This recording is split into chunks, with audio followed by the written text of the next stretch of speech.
দি পাওয়ার 100 এর মান কত? তো এখান থেকে আমরা লিখতে পারি x square minus 4x plus 4 এটা ইকুয়াল টু যদি 0 হয় তাহলে এখান থেকে লেখা যায় এক্স স্কোয়ার মাইনাস এই 4xটাকে আমরা লিখতে পারি 2 ইন্টু 2 ইন্টু এক্স, আর এই 4কে লেখা যায় 2 স্কোয়ার, এটা ইকুয়াল টু 0। তাহলে এখান থেকে লেখা যাবে x square minus 2ab plus b square, এটা ইকুয়াল টু 0। তো এখান থেকে আমরা লিখতে পারি এক্স স্কোয়ার এক্স মাইনাস 2 এটার উপরে হোল স্কোয়ার, এটা ইকুয়াল টু 0।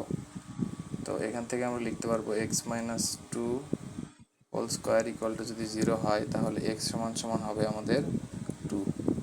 তাহলে এখানে বলছে এক্স টু দি পাওয়ার 100, তাহলে এখান থেকে আমরা বলতে পারবো 2 টু দি পাওয়ার 100।